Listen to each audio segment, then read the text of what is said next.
will I be the astronaut for selling my car, which my daughter uses? Years ago, before the pandemic, I bought a 90s Mercedes. It looked good, but had a few mechanical issues. I thought it would be a fun project car and a way to teach myself more about cars. But between work and house responsibilities, I never found the time. My wife has already been on my case about how little time I had for chores, and I didn't want to give her another reason to nag me. When my daughter was 16, she went through this phase where she was really into showing she could do guy stuff while still being feminine. She still kind of has that vibe. She did a physics and math degree, then a PhD, and now she's doing a postdoc. At the same time, she was begging us for a car, and I said no at first, but eventually said that she could try fixing up the Mercedes and use it if she got it working. I was skeptical. The car wasn't worth much, and I figured she'd probably make it worse, but she ended up doing a great job. It took her around 8 months. She had some outside help and a few custom parts made, imported some others, and eventually paid to have it professionally painted and detailed. Since then, it's been her main car. It has a lot of miles on it now, but it still runs great. Recently, I noticed how much the value of those models has gone up, especially post-pandemic. I decided to list it and already have several strong offers. I never transferred the title to her, and she was living at home rent-free until her first degree and using the car rent-free all these years. I offered to pay her back for the paint job since that was her biggest expense. She's upset and says it's not about the money, it's sentimental. I get that, and I'm not trying to be cold, but it's still just an old car at the end of the day. It could get rear-ended tomorrow by some girl on her phone not paying attention. It happened to me. Luckily, there was no damage. I think keeping it as a daily driver is just throwing money away when I could get real value for it now. She's also no longer a teen and has had an income ever since she started her PhD. She worked for the university in addition to her studies like tutoring, lecturing, etc. Am I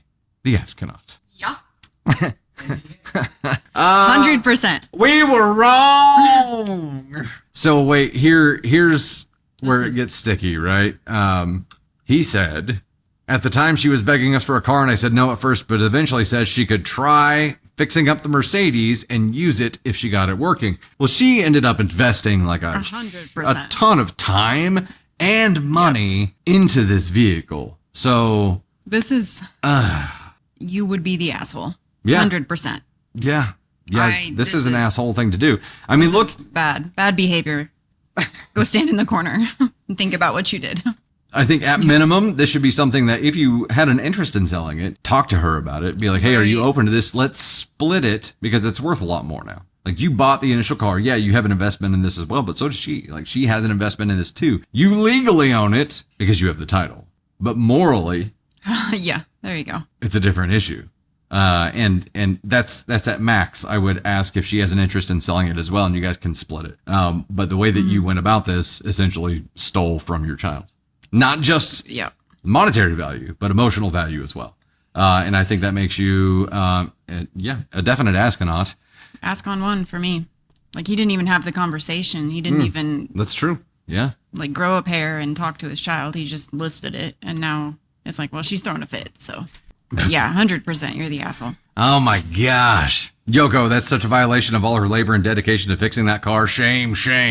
I agree. It's an ask on one. This is just a shitty person. This is like a 100% shitty person, and also like put a ding in the relationship because like this was such an asshole thing to do without a conversation that I wouldn't trust him in the future.